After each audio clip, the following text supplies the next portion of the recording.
Before leaving, I sent my landlord a message to say I wouldn't be renewing the lease. The landlord kept pressing me for a reason. I made up a casual excuse. The landlord said I could have a little more time. Stay until the middle of next month. I knew Jia Xining was behind it. She wanted me to stay a few more days, so she could fake her memory returning and take me back home. I didn't expose their scheme. I had made up my mind. 3 days before I left, I received an unknown call. Is this Mr. Jiang? Hello, I'm the manager of the Hilton Hotel, the same hotel where you held your engagement banquet.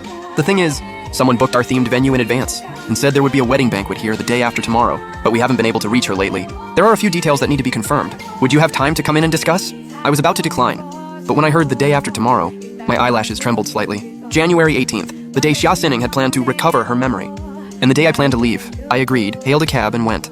The moment I stepped into the hall and saw the decor, I fell silent. From the flowers to every ornament, it was an exact replica of the setup when Jia Xining had proposed to me. Standing in the middle of it, I could barely tell past from present. The manager who had walked in with me had just started to speak, when a phone call took him away. I climbed alone to the second floor and looked down, and couldn't help thinking back to how she had held flowers and embraced me, swearing to love only me for the rest of her life.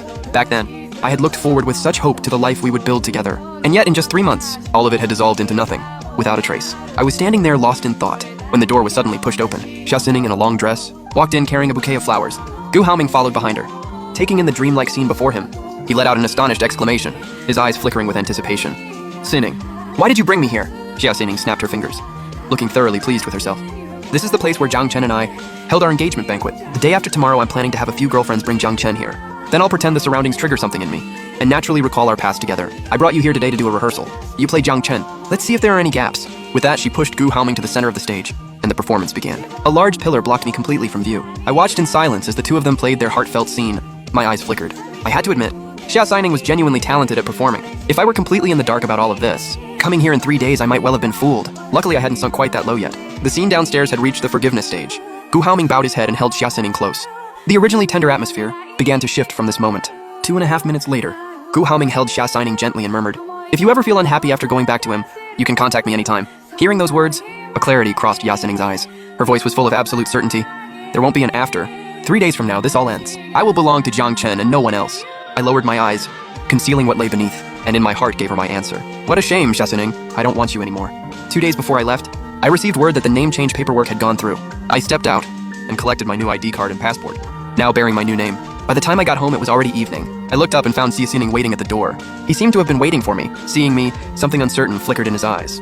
His tone was hesitant. "Where did you go?"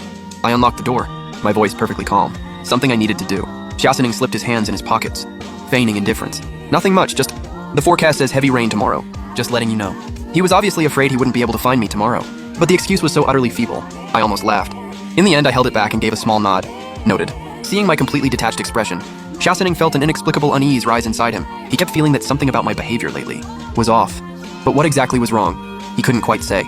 The morning I left, I was up very early. With a 2 p.m. flight to catch, I threw out everything that remained, looking at the bare, empty room. With nothing left but 2 suitcases, I let out a long, slow breath. At 11 a.m., the doorbell rang. I opened the door just a crack, and found several of Jia Xining's close friends. "Jiang Chen, we know that Xining's condition has been draining you, leaving you exhausted and worn down. The doctor said recently that she's been taking her medication on schedule, and is slowly getting better. Don't worry anymore." That's right. We're hoping Xining will get her memory back soon. Everyone's waiting to come to your wedding. Today happens to be your 7th anniversary. We've prepared a little surprise. I stood quietly and listened as they recited their pre-prepared lines. Then I cooperated with a perfectly timed, "What surprise? Come with us and you'll find out." Before I could answer, one of them got a phone call. A minute later, the whole group changed their story. "Jiang Chen, something came up. The surprise might be a little delayed. Go on with what you're doing and we'll come pick you up tonight." With that, they left in the rain. Once their car had disappeared into the downpour, I turned and wheeled my luggage out. 10 minutes later, a taxi pulled up at the door. The driver helped me carry my bags ahead, and I left the villa. Passing the car parked at the house next door, I heard strange sounds coming from inside. I turned. The sports car was rocking more and more violently. My scalp prickled. I walked quickly to the passenger side. The rain that had been falling all day finally stopped. Jia Xining, disheveled, opened the car door and waved a hand outward, signaling Gu Haoming, still doing up his buttons, to get out. He pursed his lips and shot her a glance, leaning in to steal a kiss. Glancing at the time on his phone screen, Jia Xining turned away, her tone lazy and dismissive. "Stop!" Gu Haoming tried to protest, but Jia Xining cut him off, her voice carrying an authority that brooked no argument. "I told you from the start. This was just a 2-month game. Time's up. It's your exit." After the car stopped outside the Hilton, she didn't go to the main hall. She went straight upstairs. After an afternoon of activity, her clothes were all wrinkled. She needed to sort herself out. Before getting in the shower, she called her girlfriends and gave them a few last instructions. On the other end, all of them snickered in unison. "Don't worry, Xining. This morning, Jiang Chen promised us he'd come. We're already on our way to pick him up." You just focus on how you're going to perform tonight. That's no easy task. You've been acting for 2 whole months, without a single slip. What are you afraid of? Zhang Chen is completely devoted to signing. He won't suspect a thing. Xia Xining couldn't be bothered listening to their chatter. She laughed and teased them back a bit, then tossed her phone onto the couch. Half an hour later, she came out toweling her hair to find her phone ringing nonstop. She turned on the screen, over 20 missed calls. Her heart rate shot up. She forced herself to stay calm, then pressed answer. That many calls. What happened? Signing! We knocked on the villa door for over 10 minutes. Zhang Chen never came out. His messages are on red. His phone switched off. What do we do? We can't reach him. Xia Xining's brow creased. Her good mood was ruined. He's probably asleep. Go to my parents' place and get the spare key from my father. The girls agreed, and Xia Xining rubbed her temples, dressing in clean clothes, while mentally running through the evening's plan. Once she was ready, she gathered her things and headed downstairs. The hotel manager spotted her and hurried over with a smile. Mrs. Xia, please let us know if there's anything about the setup you'd like adjusted. We'll fix it immediately. Xia Xining swept a quick glance over the hall and gave a satisfied nod. Receiving approval, the manager's smile grew even wider. Ms. Xia, we're glad you're pleased. The reason we were able to replicate it so exactly is actually thanks to your fiancé. A few days ago, there were a couple of pieces I couldn't quite place. We actually had to invite him in to make the final call. Fiancé, hearing those 2 words, Xia Xining's expression froze instantly. She stared fixedly at the manager, her voice edged with fury. Who gave you permission to contact him? Isn't this supposed to be a surprise for him? The manager stumbled over his words in fright.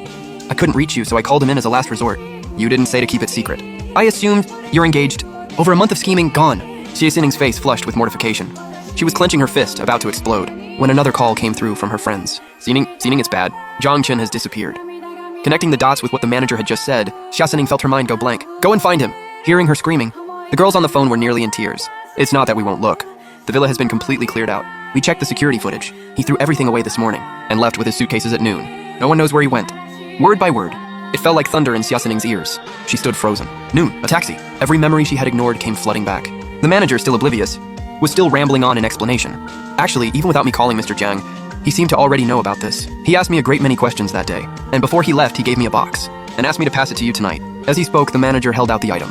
Looking at the ring box resting in his hands, Xia Xining felt she couldn't breathe. Her hands trembling, she opened it. There, at a glance, was the brilliant engagement ring, and beside it, a small pink button. Staring at the button, her mind suddenly leapt to 3 days earlier. When leaving the hotel, she had heard Gu Haoming grumble. Next time, try to hold back a little. You tore all the buttons off my shirt. The blood in Xia Xining's veins ran cold. She seized the manager by the collar, eyes wide and bloodshot. What date was it?